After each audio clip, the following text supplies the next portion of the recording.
And welcome in. This is Talking Tide, and I know it's a surprise. It's Tuesday. Why are we having a show? Well, because it's my show and it's Talking Tide, and we have a Talking Tide Tuesday. That's just what's going to happen now. So get used to it. With this show, I don't want to run as long as we do on our Monday post-game shows, but you know what? We got the new studio. I can sit here for 20 minutes and talk ball with you guys and not have a problem with that. And there's a ton to talk about. We've got a lot to talk about tonight. We got some recruiting news.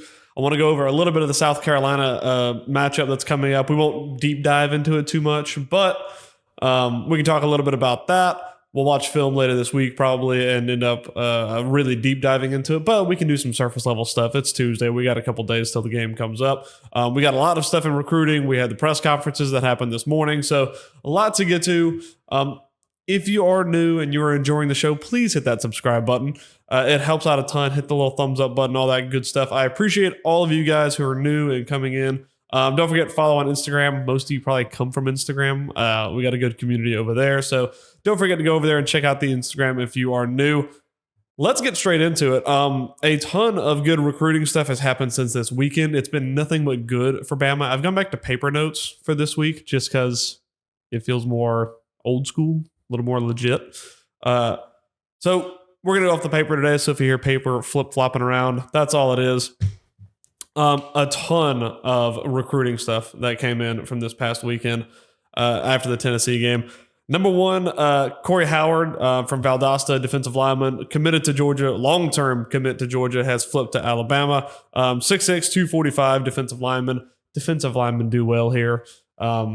He ended up seeing that. I believe he had an unofficial visit at the Tennessee game, so ended up flipping. It had been predicted for a day or two before, but it's been officially confirmed. I believe yesterday was the day it was confirmed. Another big pickup for the class of 27, Elijah Haven, 6'5", 215 junior. Number one quarterback out of the 2027 class has been crystal balled to Alabama. Hasn't been confirmed yet. He said he will leave his commitment time around early January. Is what he said. A couple other notable for Haven, Florida, LSU, or other potential landing spots. It's going to be interesting with Florida getting in a new coach. I mean, LSU isn't in the greatest space either. I don't know if Brian Kelly. It's like you talk about settlers back in the day. I don't know if they make the winner. I don't know if Brian Kelly makes it through this end of the season unscathed. We'll see if he ends up staying at LSU. They've got a tough schedule coming up, and there's already been some whispers. There's always whispers around Brian Kelly, but we'll see if both those teams don't end up with a coaching change this year. And the biggest news of today, I picked up my phone. I got to go to the golf course for the first time in, it feels like a month at this point, but I go pick up my phone. I see the name Trent Seaborn has committed to the University of Alabama. If you know anything about the kid, I read about him 5 years ago at this point. I believe he was a seventh grader leading his high school team to a state championship. Been a talent for a long time. One of those kids who you see all over the place for a long running period of time. 2027 class, 18th ranked quarterback nationally. And a cool story behind Trent Seaborn and his upbringing and his connection to Alabama. He's a hometown kid, but born in Hawaii. His family has got pretty good ties to Tua Tagovailoa's family. Tua's dad put on a quarterback clinic when he was young. Seaborn ended up visiting it a few times, and they've got a cool story that's kind of wound up in him ending up at Alabama. So I qualify him as a bit of a legacy player. So that's cool to see. Got some players, and of course Tua won a national championship here as a freshman. So a pretty cool storyline there as far as that goes. There's a ton of other recruiting stuff. A couple other guys crystal balled, but for those of you who said DeBoer cannot recruit the SEC. Looks like he's doing okay. I think he's going to be just fine. That's the thing you get when you have a year two staff now. Ryan Grubb's a year one. We know that. But when you have guys like Kane Womack, Kalen DeBoer, you get to this feeling of where they're settling in now. And we got some great recruits last season. The signing class we had last year was fantastic. But even more so now, you're getting that feeling of these guys are getting settled in. They're getting the rhythm. They know what to look for. They know what they're doing in recruiting. They know what to show these recruits. And when you have games like you had this Saturday, it makes it pretty dang easy. I was going to save this for a little bit later, but I had something that Ryan Grubb said at the press conference this morning. We can listen to that. Hopefully my volume's turned up on my computer so y'all can listen to that. Shouldn't get copyrighted for this, but you never know. Any questions for Coach Grubb? I was going to start with one thing. I just wanted to say, I never do this. I'm going to channel my inner Kane Womack here, but I just want to thank the fans. I've coached the NFL, top 5 games, national championship, and that was the most electric atmosphere I've ever seen. So, Roll Tide. I mean, you got a guy that's from the NFL saying that. Like he said, he's coached national championship games. He's coached big NFL games, all that stuff. And he's saying that the environment this past weekend, and I said it in the preview show, or in the postgame show rather, that it was one of the most electric environments I've ever been in. Been to national championships, SEC championships, big rivalry games, all of it. And this past weekend was one of the most electric environments I've ever been in. We had a ton of recruits there. The crowd showed up. They showed out. We won the game. It was fantastic. It was a fantastic week. And I had some people messaging me saying it was their first time at a game. And I'll be honest, I don't know how you top that, but please keep coming back because environments like that make people want to come play for Alabama. And there was a time when Saban was here, and I would always get frustrated because people got so spoiled and so used to winning. The crowds would be a little bit deadened at times in big games too, in big moments. But this, at the end of Saban's tenure, I don't know if people felt it or we just had to sit back and appreciate it and give more. But people started to do that. And then after he left, and now with DeBoer here, we have to show up and show out and show the country and the nation that this is still a fantastic place to play football unless you're playing on the other side. But for all the recruits and all the guys, especially with recruiting nowadays, it can be so wishy-washy at times. You want to show an environment where people want to come play.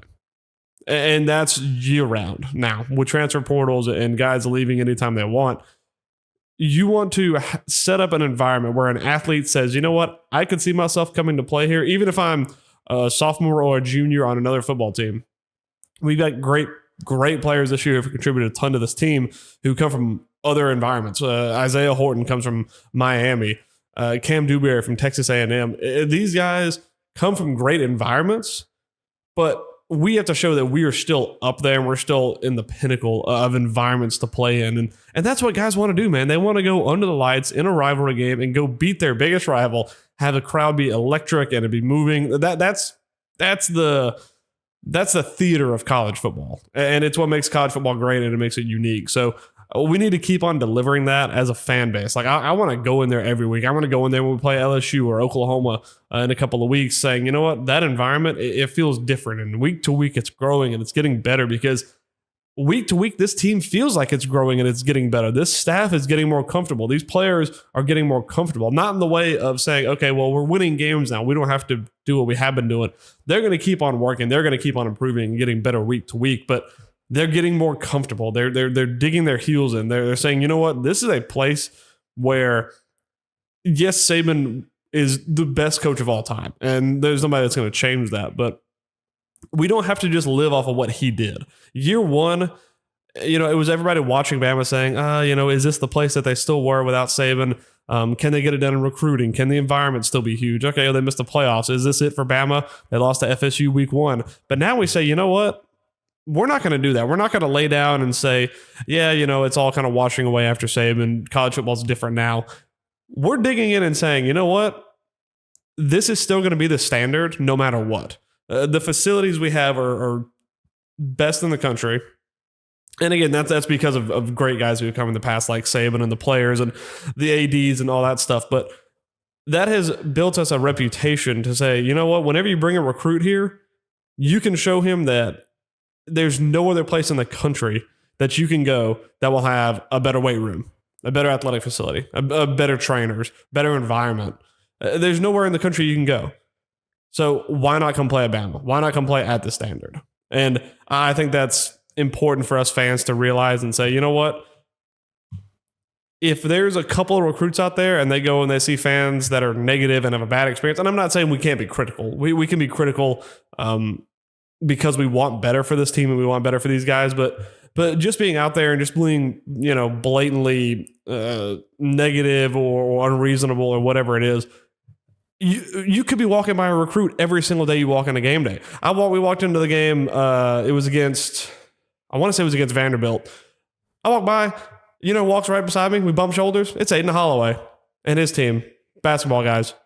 You never know who you're going to run into. My brother looked at a guy on the field the other day. We was like, we ran into him earlier. It's Zadarian Morgan, one of the highest rated recruits in the country. You bump shoulders with everybody going to Alabama. So what you do as a fan and the way you present yourself does matter. And we as fans have done a great job so far this year of getting there and showing out. And we just need to keep doing that. So, and Ryan Grubb said it, man. We got one of the best environments in the country. Josh Pate last year after coming to the Georgia game said that Bama was the best place to come watch a football game. And it is. And people have told me this week, I don't know how we top that. And I don't know how we top that either, but it was a fantastic weekend, and I just can't wait to continue to have more and more of those. We will get on to South Carolina a little bit, and talking about environment, South Carolina is going to be a tough place to play. We've talked about this for week in and week out. Beginning of the season, we knew that South Carolina was going to be a tough place to go play. They're still loud. We're going to talk about their team not being where we expected them to be, but when Bama comes to town, crowds show up. I did a short the other day saying this game is the third highest average ticket price in the month of October. The third highest average ticket price. The only two that beat it were the third Saturday in October and the Red River Shootout. Those are the only two games that were more expensive to go to than this game. So the crowds are going to show up. They're going to be crazy. It's going to be a tough environment to play in. But Bama has done a good job of playing a tough environment so far this year. Played at Georgia, did a great job, played at Missouri. It was literally a construction zone, but did a decent enough job there as well. So we've got to go out and show that we can continue to play well in tough environments.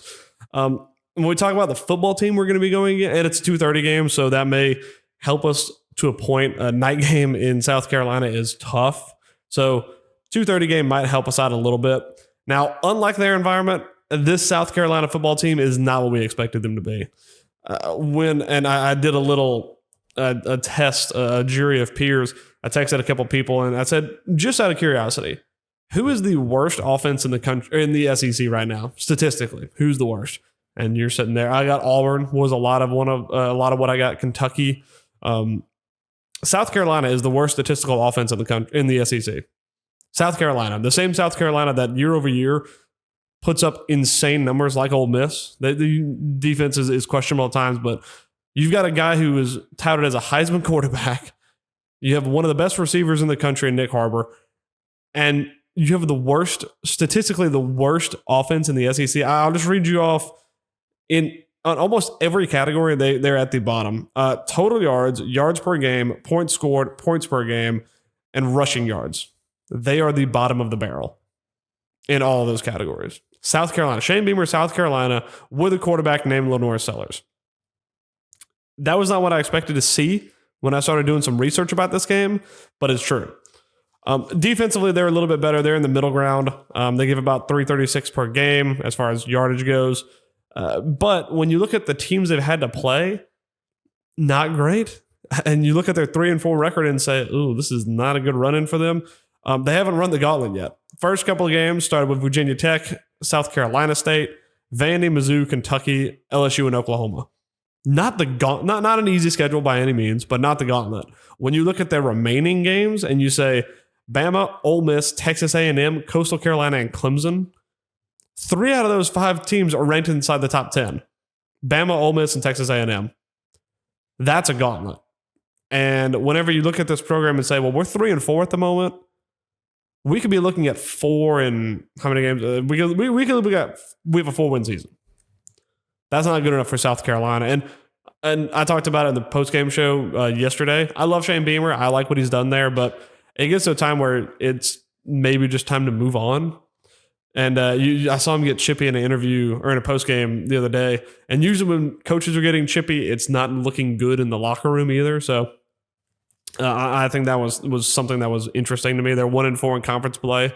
So it's a dire situation at South Carolina right now. That doesn't mean we need to be taking this game easy by any stretch of the imagination. Like I said, environment, We thought the same thing about Vanderbilt last year, and look what happened. Same thing with Oklahoma, and look what happened. Teams can pop, and everybody has Alabama circled on their calendar. So you got to be ready for their best game of the year. That's what I would tell the guys week in and week out. I know it looks easy on paper, but you got to be expecting their best, the best game they played all year. So we got to get ready for that. I did want to look at some player grades from this past weekend, and then we'll be done really talking about Tennessee for the most part. Player grades. We'll just go through them top to bottom. I got top 5 on offense, top 5 on defense. I figured it was something interesting that people want to see. Number 1 for the defense, Xavier Brown. We talked about it yesterday. 84 coverage. So when I talk about the numbers, this is out of 100. It's your player grade. 84 coverage. He played 77 snaps, had 56 coverage snaps, so had to drop into coverage 56 times. Had 6 targets, only gave up 2 catches for 16 yards, and he had a pick 6.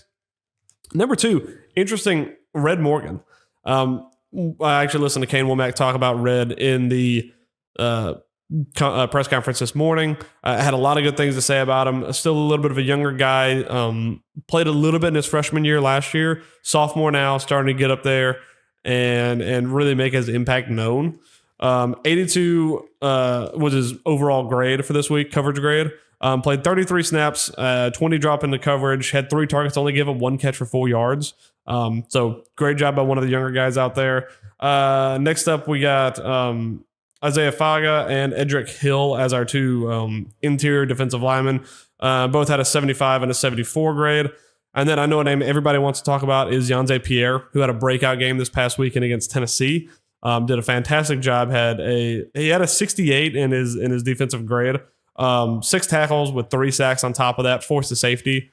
He had, I want to say, 6 pressures as well. I actually didn't write that stat down, but 6 pressures on top of that. He played a fantastic game. He played one of those breakout games we saw Justin Jefferson play a couple weeks ago and say, you know what, we're beat up in this spot, but these guys are maturing and they're getting better. They're learning new positions week to week. And when you look at a guy like Yanze Pierre, he's one of those guys who can step up and be a real impact player as we go forward throughout the remainder of this season. You got quarterbacks coming in like John Mateer. You got quarterbacks like Norris Sellers we got to deal with. Jackson Arnold who can run the ball. You got all these guys you got to deal with, and you need a pass rusher. You look at a guy like Yanze Pierre saying, well, we got a lot of guys who are beat up right now, like Quay Russo, and we need you to step up. And he stepped up this past weekend. So good for him. I'll be excited to see where he goes in the near future. We'll go to the offense now. Number 1, love to see this name on top of the list. Ryan Williams at an 87 overall grade. A couple of interesting stats. First things first, 87 yards, 5 targets, 5 catches. 0 drops for Ryan Williams this week. And he caught some tough contested balls. Ty Simpson threw some fantastic passes to him, like passes you see on Sunday type passes. But love to see that from Ryan. He's getting, it's been the big talking point is him catching the ball into his chest. There was a couple times this weekend where he had to go out and reach out for the ball and grab it. Did a fantastic job. Love to see his name up. He was the number 1 overall offensive grade for us. I thought it was interesting. Something we talked about a lot earlier this season with his positioning. He took 15 snaps outside of the slot, out wide, and then 6 snaps in the slot. So getting more use out wide, which I prefer him in. Number 2, with a rating of 81 was Jeremy Bernard. Again, been a reliable guy all year, been wide receiver 1 all year. 7 targets, 5 catches for 60 yards. He took 21 snaps out wide, 10 in the slot, had 41 yards after catch as well, plus that huge run that was a first down. So he played a great game this weekend. Number 3, not really hard to guess, Caden Proctor. He had we'll call it a passer blocking rating. So his grade for pass blocking was 86. Only one that got better was Cam Dewberry. He had 87, but his overall grade was a little bit lower. So Caden Proctor was up there. Did a fantastic job this past week in protecting Ty. Offensive line gave up 0 sacks. Not a single sack given up against a very tough, fast, aggressive Tennessee defensive line. So good job for them on the pass pro. Gave Ty a lot of time to throw the football. Ty did have to navigate at times, and you expect that from a quarterback, but did a good job of that. Also made the right decisions, and he'll come in at number 4 on this list. Number 5, and for a guy who is taking his licks this past couple of weeks, Will Conformi, number 5.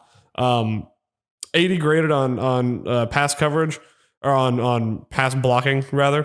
Played 39 snaps. Didn't get the start, but he ended up actually playing more starts than Michael Carroll, playing more snaps than Michael Carroll, who got 25. And Michael Carroll also registered a 60 grade on his pass blocking, just as a note. So good for Wilkin for me, man. I always say it week in, week out. We look at guys like Bray Hubbard, who struggled at times, struggled a lot in that FSU game, like everybody did, but really got flamed for it. And a guy like Formby last week got flamed for some of his performances against, or some of his plays against Missouri, but bounced back, got a great grading. Good for him. Really good for him, man. I'm happy for the guy. And when you have a battle like that, when you have a guy like Michael Carroll, who's a freshman, and Wilkin Formby, who's an upperclassman, you say, okay, well, you have a battle now. And Grubb talked about it in this post-game press conference, saying there is a battle here, and it's iron sharp as iron. Both these guys are good. Like, don't get me wrong. Like, both these guys are good. They have the potential to be great. And whenever you have a guy who's battling another, you get better week in and week out. If you have this position and you say, you know what, well, we don't have our best right tackle, and well, but we just don't have anybody to replace him. We can't have anybody that can compete with this guy, even though he's not the best. Okay, well, you just got to stick with what you got. But we're blessed enough where we've got an elite freshman coming in Michael Carroll, and we've also got a guy who's got a lot more experience in Wilkin Formby, who has missed some assignments, not done his best at times, but now you can say, all right, well, these two guys are going to compete. We're going to see who's better. So each guy has to get better than the other if they want to get their snaps, which is great. That's a good problem to have. So good for Wilkin for me. I think he has the potential to be great. I think Michael Carroll has the potential to be great. Both these guys can be really good players, and they can split snaps a lot, but I just thought it was interesting for me in getting more snaps and a higher grading. So good for him. That was most of what I wanted to cover this week. I don't want to make this a crazy long show. I want to make this something you can listen to your car when you go to work tomorrow. The last thing I'm going to end with is we've had one of the toughest stretches of games in the country, that in the entire country. We've beaten 4 ranked SEC teams, which has never happened in conference play. I said at the beginning of this run, if we put our heads down, we had the debacle at FSU. We played great against ULM, played great against Wisconsin. That is what it is. But if we put our heads down and get through Vandy, Missouri, Georgia, and then now Tennessee, if we can put our heads down, and South Carolina, if we can put our heads down and we look up and we're 4-1 out of this run, great. We're on the horizon, or on the edge of being 5-0 in this run. If you look at statistics-wise, we have the easiest game coming up next. Now, I'm not going to say it's going to be an easy game, because South Carolina is never an easy game. They have a mobile quarterback. They've got a team that wants to play hard and wants to show out in their environment. It's homecoming as well, so it's not going to be an easy game by any stretch of the imagination. But if we put our heads down and grind out one more time, one more win, we're 5-0 in that stretch. One of the hardest stretches in the country, we're 5-0. Then we look up, we say, okay, well, we got LSU after a bye week. We tend to play pretty well after bye weeks. Oklahoma, tough game, revenge game, going to be an emotional game. Eastern Carolina, whatever FCS team we have before Auburn, and then Auburn away. If we put our heads down and say we're 5-0 after this run, and then we're, call it 3-1 in the next run, we got a straight shot at the playoffs. This is the time in the middle of the season where you can get up to this bye week and say, well, where are we at? Where do we stack up with the rest of the country? We dropped a game early that kept us saying, you know what, we have no margin for error, and we haven't made an error yet. We got South Carolina, and then we have a bye week, and then we have the rest of the slate. This team has done a great job of building week to week, but I said it in the show yesterday, we haven't popped yet. Especially on offense. We have not popped yet. We haven't played 4 quarters of great football on either side of the ball. This week could be a pop week. South Carolina, good football team, great personnel, all that stuff, but they're not clicking right now. We are in the ascendancy in college. Whenever I look at teams and say, you know what, this team is in the ascendancy. This team is rising. They're starting to peak at the right time. that's what I like to see. I like to see trends. That's why I always say teams that are week 1 and week 7 are not the same team. When you look at Florida State and you say, okay, well, where's that graph? It went like this. It went whoop, whoop. It was like a nuke straight to the bottom. We're like, Bama, okay, well, we started here. Then we got a little better. Then we got a little better and better. And then we won 4 games in a row in the SEC conference play. And now we're here and say, you know what? Let's keep on peaking. Let's keep on going. Let's keep in the ascendancy and see where we can take this team. And Kalen DeBoer said after the Tennessee game, these guys weren't ready to celebrate. Yeah, we celebrate. We got the cigars. We smoke them and we take pictures and all that good stuff. We have 24 hours, but 24 hours was hardly up, and they're already ready to get ready for next week. This team, this mentality, this year 2 staff, they've got the mentality of, and we talk about it all the time. We talked about Wilkin Formby saying, you know what, this guy's got the elite mentality. Brett Hubbard, elite mentality. These guys are going forward and saying, we're not satisfied with what success we've had so far. We want to keep getting better. We want to keep growing. And guys like Kane Womack, I think, are a good example of saying, yeah, there's been good, but there's still bad. There's bad. There's stuff to criticize. There's stuff to look at week in and week out and say, yeah, we won the game, but we didn't do everything right. And when you continue to do that and continue to build and continue to improve like we have been, you look up at the end of this run and you say, okay, well, we're 5-0. You look at the end of the next run and say, well, we ended the season 10-2, 11-1. All right, well, we're in the SEC championship. Let's play that game. Let's clean up what we had after that. Get to the postseason. And then if you look up and you're at the top of the mountain, you can say, well, we had all these problems, but we still won. That's the only time when you can be complacent. It's like, you know what? We still won, but we still had problems, but we still won in a national championship game. That's the only time you can ever get away from the criticism. Right now, I still like the mentality of this team saying, we have to improve. Yeah, we did what no SEC team has ever done. We won 4 in a row in conference play. Still not good enough. We still got South Carolina next week away. We still got a revenge game against Oklahoma at home. We got Auburn away. We're not satisfied. We want to keep on building, keep on moving, keep on improving, not just sit on what we've done. Which last year, after the Georgia game, it said, you know what? We're going to sit on what we've done. We got Vandy coming. Easy win. Look what happened. We were coasting into the SEC championship. We got Oklahoma away. They got nobody on the starter. They got no starter on that team. Look what happened. This team doesn't feel the same. This team feels like they want to win week in, week out. They want to dominate every aspect of the football game. And even after that, we're still not going to be satisfied, which I love. That's the type of mentality you have. And whenever you look at the competition that you're playing, it's not like, oh, well, we beat Akron last week. We beat Tennessee, one of the best offenses in the country, one of the best defenses in the country. I looked it up when I was looking at statistics for South Carolina. They're ranked number 2 in defense in the SEC. But we're still not satisfied, which is what we need to be. We need to keep on growing, keep on improving, and keep on getting better week to week. We got guys who are still in position battles every week, which is great. That's a great problem to have. We got running back battles. We got right tackle battle. We got a freshman battling for a starting cornerback against a veteran. We have battles all over the field. So if we continue to grow and continue to improve, the sky's the limit with this team. I said every week, the sky is the limit with this team as long as the mentality stays the same. And it has to stay the same this week. It has to stay the same after the bye week. LSU's not been great. Got to stay good. We can't just say, okay, well, we got Oklahoma in a couple weeks. That's an emotional game. We got to go out there and win. No, it's week in, week out. And we've done a fantastic job with that this season. If we continue to do it, this team could have a historic season. And I hope to see it. So good for them. They did a great job this past weekend. We got South Carolina coming up. We'll have a couple more shows dropping this week. We'll go a little more in depth on South Carolina. But I appreciate you guys for all of you who tuned in. That actually ran a little bit longer than I wanted it to, but hopefully you guys enjoyed. Please hit the thumbs up. Please hit the subscribe button. I appreciate all of you guys. That's going to do it for today. And I will see you guys next. We should have a show out Thursday at the very latest. I'm definitely gonna have our show out Friday also for the pregame. But you know what? We'll jump into a show probably tomorrow night as well. So stay tuned. Hit that little thumbs up. Hit the little subscribe button. Hit the little bell notification so you do know when we go live. I appreciate all of you and Roll Tide.